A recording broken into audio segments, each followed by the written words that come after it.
Márcio.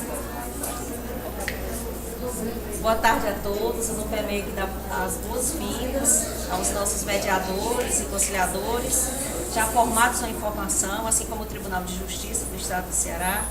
Eu gostaria de hoje, como os senhores estão vendo, nós teremos uma palestra de grande relevância para o nosso curso, porque apesar de não estar na grade curricular, é uma complementação, já uma especialização que nós estamos oferecendo dentro do projeto Refletindo.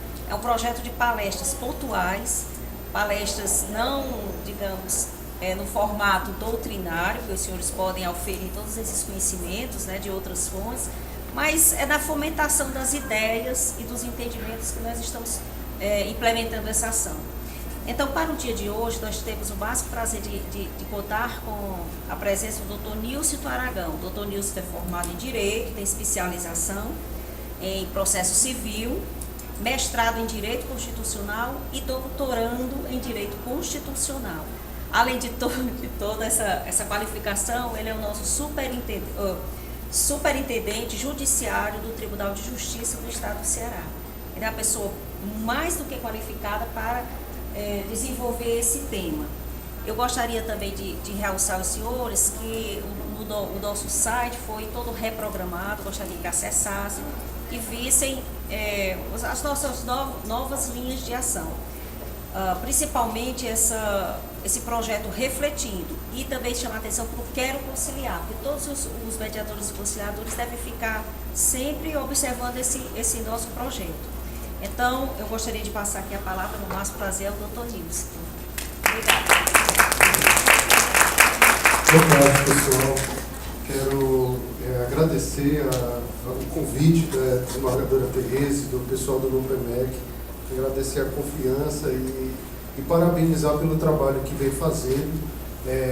Muito mais do que a qualificação inicial, a mediação e a conciliação, esse trabalho, esse trato com a pessoa exige um exercício cotidiano e exige uma formação continuada, algo que é sempre lembrado, inclusive pelo CNJ, e a preocupação da desembargadora Tereza à frente do NUPEMEC, não só de ampliar a disponibilidade dos cursos de formação, também ter essa preocupação complementar com esses cursos de formação complementar, é importantíssimo para o desenvolvimento, para o aumento da qualidade desse serviço tão caro hoje ao Poder Judiciário.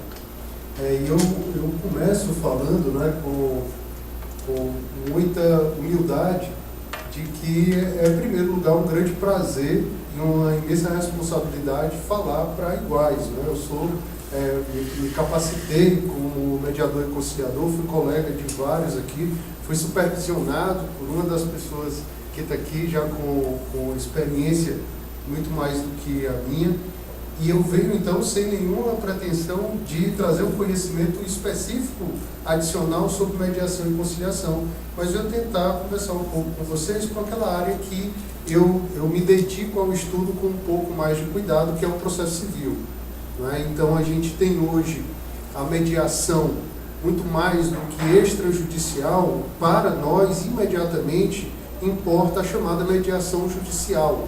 O processo civil ele vem incorporando a gestão processual de conflitos ao seu cotidiano, à sua prática, e isso tem sido intensificado, inclusive pelas normas recentes, né, de 2015, entra o CPC, entra a Lei de Mediação, a Resolução 125 do CNJ passa por uma revisão, e tudo isso nos obriga a ter um aprofundamento maior em como o Código de Processo, como o processo civil, o processo judicial dialoga com a mediação judicial.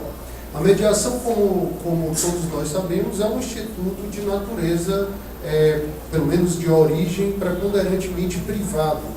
Então, quando você importa esses institutos para dentro do processo judicial, num movimento que vem sendo chamado de institucionalização da mediação, nós passamos por adequação, tanto a adequação da própria mediação, a mediação extrajudicial, ela não se realiza de forma idêntica à mediação judicial, ela precisa se adequar a algumas regras formais, por mais que vigore o princípio da informalidade, ela precisa se adequar para atender a alguns requisitos formais do processo, Assim como também, eu acho que é o principal impacto, o processo judicial se adequa para acatar a mediação. Então, nós temos um processo cada vez mais maleável, menos burocrático, mais adaptável à realidade das partes, à realidade do conflito, e isso traz um benefício mútuo. A desembargadora, preocupada com aspectos práticos específicos, me chamou e me questionou sobre a possibilidade de tratar de um tema bem pontual, né? sem teorização conceitual em torno da mediação. Todos vocês já são iniciados nessa matéria, nessa ciência. Então eu trouxe aqui um tópico do termo de audiência, certo? Logicamente que não dá para a gente tratar exclusivamente do termo sem lembrar alguns aspectos do fundamento da mediação que impactam diretamente nele. Também quero já destacar logo de princípio, né, quebrando alguma eventual expectativa que tenha sido criada, que eu não vou trazer uma fórmula matemática sobre um termo de audiência que valerá para toda e qualquer realidade. Até porque o termo de audiência, tirando aspectos, né, a moldura geral dele, o conteúdo, ele parte muito, né, depende muito do subjetivismo de quem está fazendo parte do conflito, do mediador e do conciliador, e tratando-se de um ato judicial, também do responsável por aquela unidade. Então, não há nenhuma dúvida, eu quero destacar isso com cuidado, porque provavelmente algumas questões pautadas na doutrina que eu vou trazer, você vai comentar com o juiz supervisor do SEJUSC ou com o juiz da vara, e ele vai dizer que isso é um absurdo e que isso não funciona assim, mas na verdade eu estou trazendo, como pontuei para vocês, uma fundamentação doutrinária a partir do processo civil para esse termo. O mais importante é que não existe verdade e mentira, erro e acerto absoluto nessa matéria. O que se tem que fazer, e isso é muito importante, é que os mediadores, os conciliadores que atuam junto a uma unidade judicial tenham essa abertura, esse diálogo prévio com o juiz que está à frente, que irá homologar, ou com o juiz supervisor do núcleo, do centro judiciário, para permitir que ele estabeleça alguns parâmetros mais gerais, alguns indicativos de uma experiência que ele tem e que isso já pode refletir tentativas, situações anteriores que foram submetidas a um juiz, o juiz não gostou, devolveu o termo, e que isso nos ajude a evitar esse vai e vem de processo, né? Porque eu acho que a pior das situações é algo que tem ocorrido, é quando se faz um acordo, né, se concede um acordo com muita dificuldade, na maioria das vezes, né, dificuldade que eu falo, com a atuação muito empenhada dos mediadores e dos conciliadores, e o juiz, ao receber o termo, por não sentir segurança ou por entender que falta algum elemento naquele termo, não homologar o acordo ou determinar, como tem sido como tem ocorrido algumas vezes, uma audiência complementar na vara para a ratificação do que foi feito no SEJUSC. Né? Então, se a gente tiver esse cuidado de um diálogo prévio, de já saber mais ou menos qual o padrão que aquele juiz gosta, qual a informação que ele gosta que conste no termo, isso vai evitando que se tenha esse retrabalho.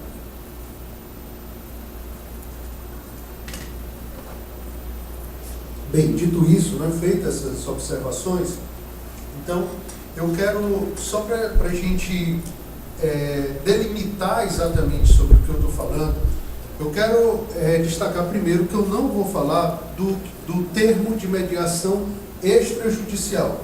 Nós temos câmaras privadas, nós temos mediações preliminares, às vezes realizadas em escritórios de advocacia, ou então em diálogo direto com as partes. Esses termos, eles têm muito mais a natureza de um contrato firmado entre as partes, homologado, né, ratificado ali para ter força de título extrajudicial, ou por duas testemunhas, ou pelo próprio mediador, como um advogado, mas não é o objeto do que a gente está tratando. Estou falando, a gente está falando da mediação judicial. Então, eu estou tratando de um pequeno pedaço da mediação, uma pequena fração dessa matéria tão grande, tão ampla, que é aquela mediação que ocorre no âmbito do judiciário. nós temos ainda dois aspectos que também podem aparecer e que podem gerar alguma diferenciação, que é a mediação pré-processual e a mediação processual.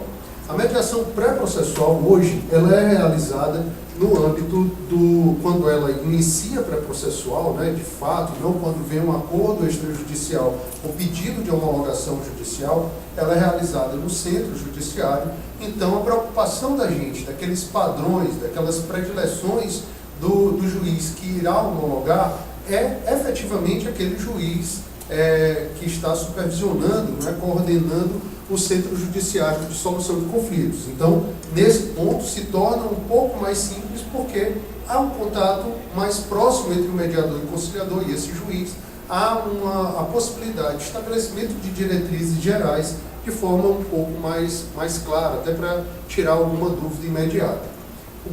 A complexidade vai aumentando quando a gente vai para aquele que é o volume maior, que são as mediações judiciais de natureza processual, que tratam dos atos, é um ato processual designado pelo juiz no curso do procedimento para que se realize uma mediação.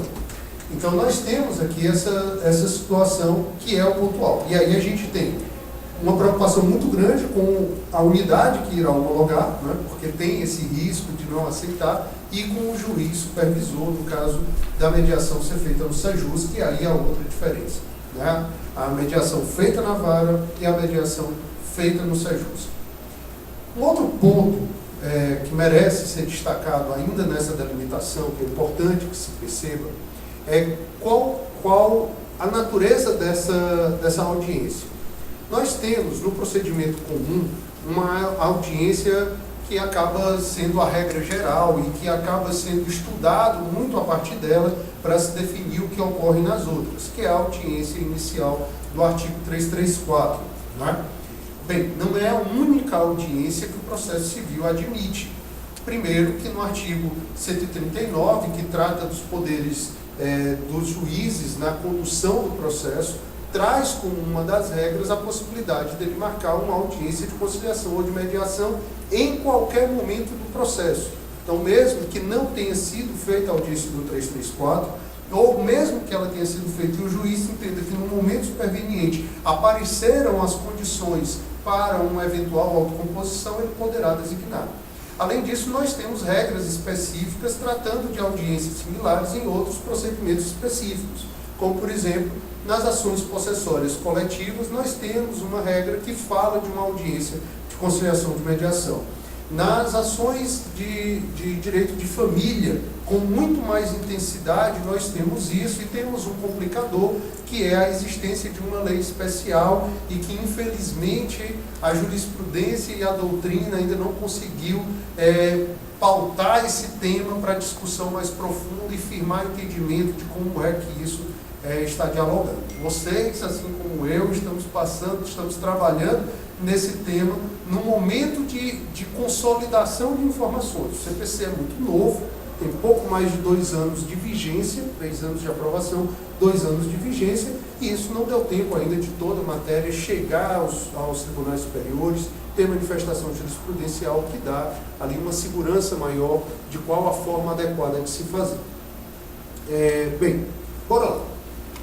Feito esse recorte, né, eu quero lembrar que dentro dessas audiências, né, uma vez designada essa audiência, existe o processo de mediação, o processo de conciliação, aqui muito mais voltado ao processo de mediação, embora a conciliação esteja cada vez mais se aproximando dessas etapas, né, de um tratamento um pouco mais profundo, e esse procedimento ele ocorre na audiência de mediação. Então, você tem o processo judicial e dentro do processo judicial, quando designado, você vai ter o processo de mediação, que aí cada autor acaba designando formas e fases e tal. Então, eu coloquei aqui na tela para vocês a organização adotada no manual de mediação judicial do CNJ, do professor, juiz,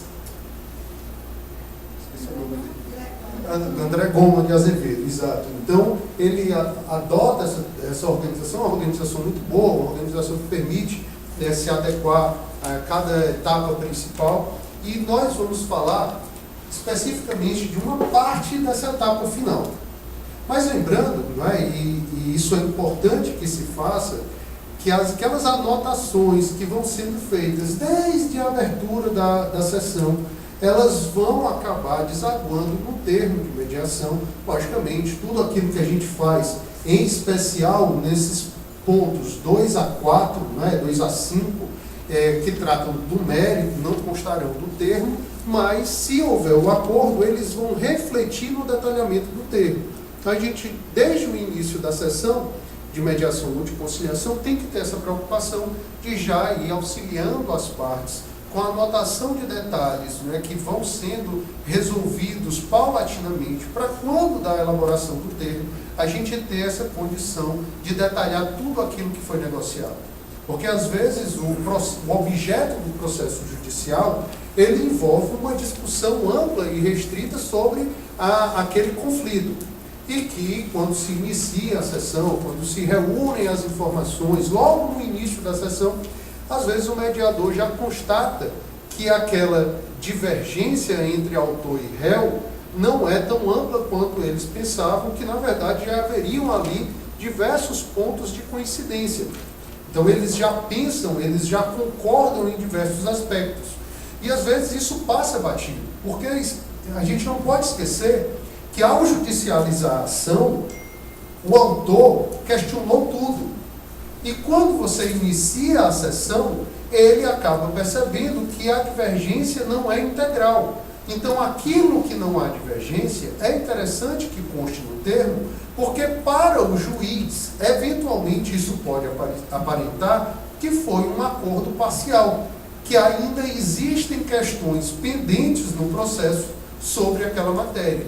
Então, é importante que se observe, não é? Eu sei que isso é um ponto de discussão, não vou entrar nesse mérito aqui, que é muito mais uma técnica de mediação, não é o objeto da discussão.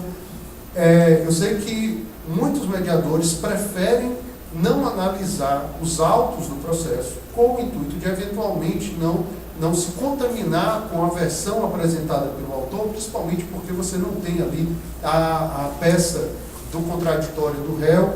Mas, de certo modo, aqueles que adotam como posição, eu particularmente gosto de folhear o processo, olhar o que é que tem de documento, para já não entrar tão às cegas numa sessão que às vezes tem um prazo um pouco corrido, às vezes você não sabe exatamente para onde andar.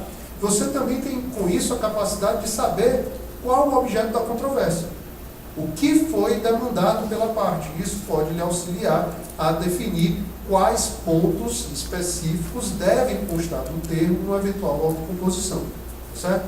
Então, mesmo que não queiram fazer aí isso, se houver um acordo, é interessante que, o primeiro ponto aí, né, que eu dou como orientação, uma dica, que eu particularmente gosto, de ao fechar o termo de acordo, pelo menos nesse momento, né, dar uma olhada no processo, dar uma olhada ao menos nos pedidos da petição inicial e verificar se aquilo que foi acordado pelas partes coincide integralmente com o que foi pedido, porque senão você pode ter a oportunidade de, ainda com as partes presentes, tentar ampliar e envolver aquilo que foi colocado, né?